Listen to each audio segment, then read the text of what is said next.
I will never let you divorce him. Yeah, Mom's right. I can't even walk. That's what my mother-in-law and my husband told me. I married my husband Liam because I loved him. Even though we are no longer lovers, I still care about him deeply as family. My mother-in-law was strict in some ways, but she never said anything unreasonable. My husband always defended me. Then one day, he had a big car accident and didn't wake up. While I was busy visiting my husband and dealing with the accident, I checked the driver's recorder. When I saw the footage, I was shocked.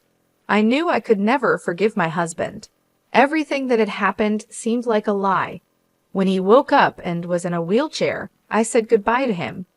My name is Julie, a 37-year-old housewife. My husband Liam and I got married 5 years ago. I was depressed for a long time because my ex-boyfriend, who had promised to marry me, dumped me. I met my husband at a party my friends took me to because they were worried about me. To marry my ex-boyfriend, I started working as a temp instead of getting a full-time job after graduating from college. My ex-boyfriend was very kind, and I thought I could build a peaceful family with him. But one day, he suddenly told me he had fallen in love with a girl in the same class and broke up with me. He said he would pay me alimony for breaking off the engagement, but I refused and ran away from the house we were living in. My husband was the opposite of my ex-boyfriend. When he arrived at the party, my friends took me for a drink. Julie, right? I'm Liam. Your friend told me you went through a tough time. He asked me right away. My friend had told him that I was not doing well.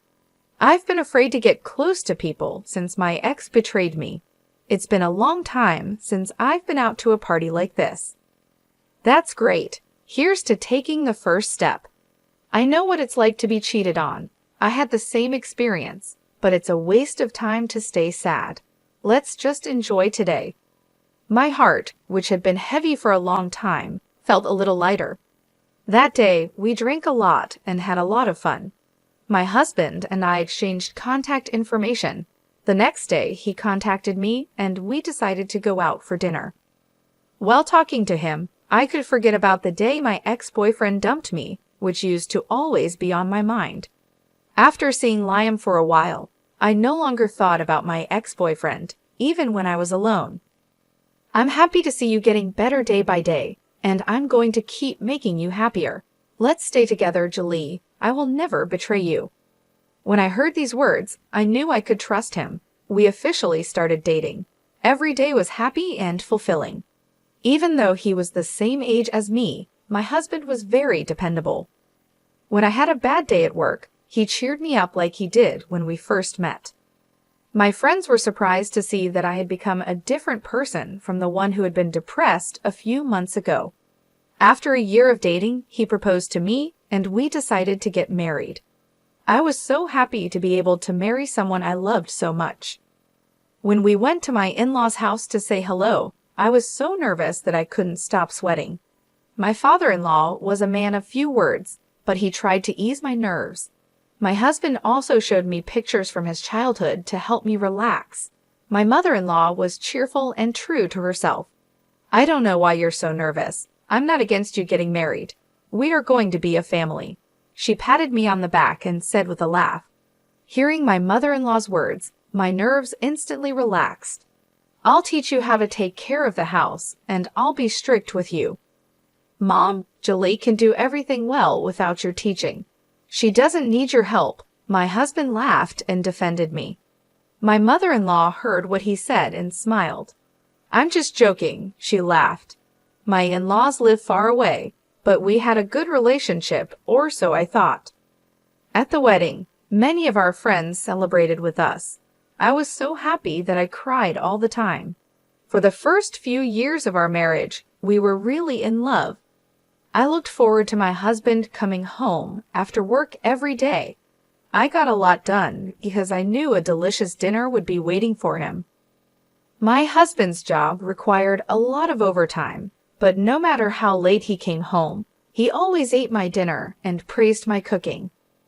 I loved hearing him praise me, so I spent my spare time looking at recipe websites and adding more dishes to my repertoire.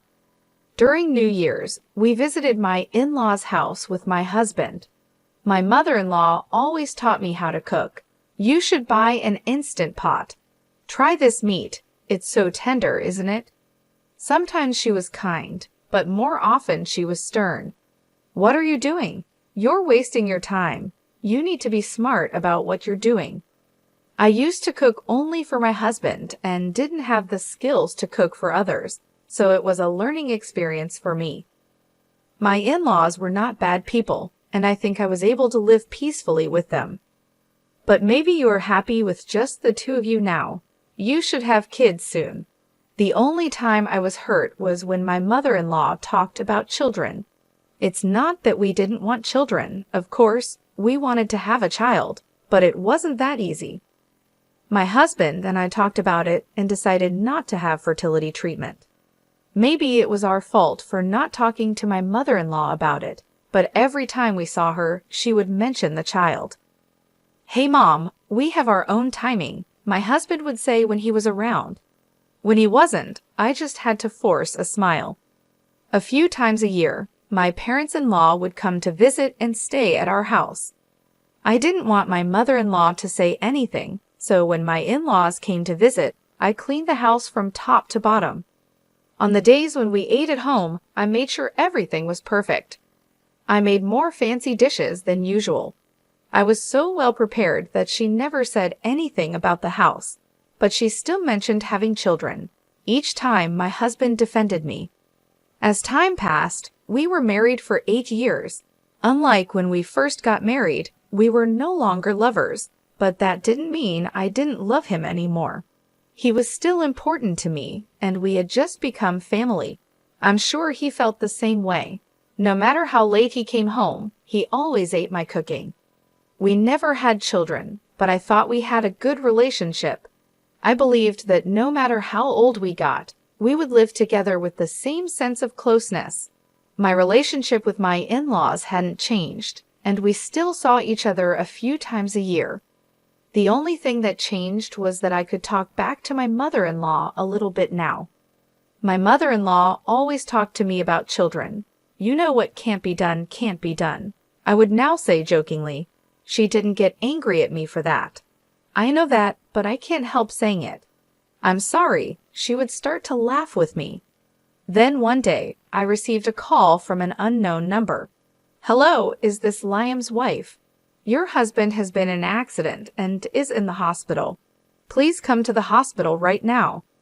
I was so surprised that I couldn't process what was happening. I immediately took a cab to the hospital. Coincidentally, my parents-in-law were visiting us that week, so in the cab, I called my mother-in-law. "Mom, it's Liam. Something happened to Liam. He had an accident and was taken to the hospital." I couldn't speak properly because I couldn't stop crying, but my mother-in-law understood immediately. She was on a sightseeing tour with my father-in-law, but they agreed to come to the hospital right away. When I arrived at the hospital, my husband was in surgery. He was driving his car when he was hit from behind. The other car was driving very fast, and he was hit hard. The hospital explained that he was unconscious and in critical condition. I broke down in tears, but my mother-in-law said, "I'm sure Liam will be fine. We just have to wait and believe in him." I felt sorry that my parents-in-law were worried about me, even though it must have been hard for them too. The surgery took a long time, but it was a success, and my husband survived. My parents-in-law and I cried in relief. After that, my husband's consciousness didn't come back easily. We took turns staying with him, hoping he would wake up. While my in-laws were at church, I was busy dealing with the accident and other formalities. The police told me my husband was the victim of the accident. The other driver was arrested for dangerous driving. However, the driver claimed my husband was also at fault. I wanted to protect my husband, so I went to the accident scene. The car was so damaged, but miraculously, the drive recorder was safe. I took the SD card and checked it with my laptop. The footage was still there. After that, I headed to the hospital to switch places with my mother-in-law. I was almost there when I got a call from her. "Hey, Lauren, Liam has regained consciousness." She sounded so happy. I rushed to the hospital. "Thank goodness, Liam, you're awake." I heard my mother-in-law's voice when I arrived. My husband was able to talk as if he had just been sleeping. "Oh, I was in an accident. I don't remember." When I heard he was awake, his doctor came to check on him, and we all talked to him. My father-in-law also came to the hospital. The doctor said the surgery was a success, but didn't know if my husband would be able to walk again. He would be in a wheelchair for a while and would need physical therapy, but they couldn't promise he would walk again. The atmosphere in the room turned heavy. "Why, I can't walk," my husband mumbled to himself after the doctor left. My mother-in-law tried to cheer him up. "We will help you as much as we can. Let's do our best in physical therapy so you can walk again, right, Lauren?" Instead of agreeing, I said, "No, I'm leaving him." "I want a divorce," I said. Everyone there was surprised by my unexpected answer. "Huh? What are you talking about? In a situation like this, I'll never allow you to divorce my son." "You're heartless woman," my mother-in-law yelled at me. My husband added, "Yeah, Mom's right. I can't even walk. How dare you?" My father-in-law was too shocked to say anything. Then I took my laptop out of my bag and showed them a video. "What if someone finds out?" a young woman asked. "It's okay, we're on break. No one from the office is going to come around here," my husband replied. "Your wife could be watching," she said. There was my husband and the young woman talking to each other and making out. She was wearing the uniform of the company where my husband worked. From their conversation, it was clear he had been having an affair with her. "What the hell is this?" my father-in-law asked in surprise. No, it was just a fling. There's nothing between me and this woman," my husband stammered, too nervous to explain himself. My mother-in-law seemed at a loss for words, maybe because she was so surprised. I kept quiet and played the next video. "I'm not doing well with my wife. I'm getting divorced soon, so let's get married," my husband said. "Really? Will you marry me?" the woman asked, giggling. "How disgusting. What are you doing, Liam?" My father-in-law, who was always so calm, turned into an angry man. My husband was lying on his face. "Liam, you shouldn't cheat on your wife. Apologize to Lauren. And Lauren, forgive him, okay? Liam's body is like this now. He can't cheat on you anymore." My mother-in-law, who had kept quiet until a few minutes ago, became impatient and started defending her son. "Well, I want you to watch something else," I said, and then I played another video. There was my mother-in-law and my husband. "I want to see my grandchildren's faces, she said. "Mom, don't tell Dad, but I'm thinking of getting a divorce and remarrying. The next one will be young, so you'll be able to see your grandchild soon," my husband replied. "Oh yeah, that's great. But if you cheat on your wife, she'll take all the money," she warned. "Don't worry, I'm making sure she never finds out. As long as I come home and eat, that's all that matters to Lauren. She is happy as long as I eat her cooking. She doesn't seem suspicious at all. I'll play it smart. Don't worry," my husband said. "You are so smart," my mother-in-law praised him. "I can't wait to see my grandchildren." My mother-in-law knew my husband was cheating on me and agreed he should divorce me so she could see a grandchild. This was disgusting. "How dare you talk like this? I don't want this kind of wife or son." My father-in-law's face turned red with anger. My mother-in-law and my husband looked impatient, not knowing what to do. "Which one of us is the heartless one? I'll divorce you for sure." "Why should I help you after all you've done? Be happy with your young lover. Goodbye." Wait, Lauren." Ignoring my husband's voice, I left the hospital room. My father-in-law followed me. "Lauren, I'm so sorry," he said, bowing deeply. "It's not your fault. Thank you for everything. Please tell him that my lawyer will be in touch with him." As I walked out of the hospital, the tears I had been holding back began to flow. I wondered how long I had been deceived. I didn't know, but now that I did, I was glad I could leave him. The divorce went through without a hitch. I got a lot of alimony. The other woman my husband cheated on me with was a receptionist at Liam's company. I was surprised to hear she was just 23. They used to meet on their lunch break a few blocks away from the office and then go back separately. The accident happened while my ex-husband was returning to the office alone. I was a little skeptical as to why he had an accident in his car while he was at work, but after hearing the story, it made sense. My lawyer told me that sometimes my ex-husband and his lover would take half a day off to visit her house. He was being very secretive, so I wouldn't find out. I don't think he thought it would come out this way, and because their affair had become a rumor within the company, he had to quit his job. The woman he had an affair with also had to quit. She was young and had no savings, and had to borrow money to pay the alimony. At the same time, we divorced. My parents-in-law also divorced. My father-in-law couldn't forgive my mother-in-law either. I was surprised when I heard from my father-in-law about the news.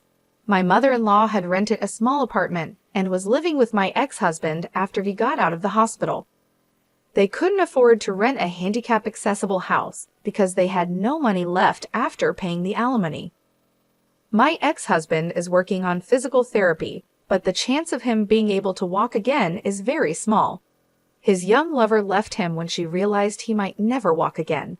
She didn't want to be tied down to someone who couldn't walk, so she decided to leave him and move on with her life. This left him even more devastated, adding to the emotional toll of his physical condition. I've been living alone for a while now. At first, it was hard to adjust to the quiet and the loneliness, but over time, I started to find peace in my own company. I started to enjoy the freedom of making my own decisions and living life on my own terms. I redecorated my home to reflect my tastes and started new hobbies that I had always wanted to try but never had the time for. I've decided to make a fresh start and focus on my career. I am studying to be a certified public accountant. It's a lot of hard work, but I am determined to succeed. I spend hours each day studying, taking online courses, and preparing for exams. If I get certified, I might be able to get a permanent job through a friend's introduction. This could be a great opportunity for me to build a stable and rewarding career. I am looking forward to this new chapter of my life. I feel hopeful and excited about the future. I have learned a lot from my past experiences, and I am determined to make the most of the opportunities that come my way. I will make sure to enjoy every minute of this new journey.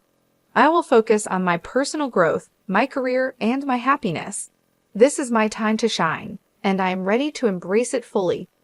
In addition to studying, I have been taking better care of myself. I joined a gym and started working out regularly. I found that exercise not only improved my physical health, but also boosted my mood and helped me manage stress. I also started eating healthier, cooking nutritious meals for myself, and even trying out new recipes. I reconnected with old friends and made new ones. I joined a few social groups and clubs related to my interests, which helped me meet people who shared my passions. These new connections have been incredibly supportive and have made me feel less alone. I've also been volunteering in my community. Giving back has been a rewarding experience and has given me a sense of purpose. I've helped out at local shelters, participated in community cleanups, and even started tutoring children in math, which has been both challenging and fulfilling. Throughout this journey, I've been journaling my thoughts and experiences. Writing has been therapeutic and has helped me process my emotions and reflect on my growth. Looking back on my entries, I can see how far I've come and how much stronger I've become. I am grateful for the support of my friends and family during this time. They have been my rock, providing encouragement and love when I needed it the most. Their belief in me has helped me believe in myself. As I move forward, I am excited about the possibilities that lie ahead. I know there will be challenges, but I am confident in my ability to overcome them. I am focused on building a bright future for myself, one filled with joy, success, and fulfillment. This new chapter of my life is a testament to my resilience and strength. I am proud of the person I am becoming and look forward to the adventures and opportunities that await. I will make sure to cherish every moment and live my life to the fullest.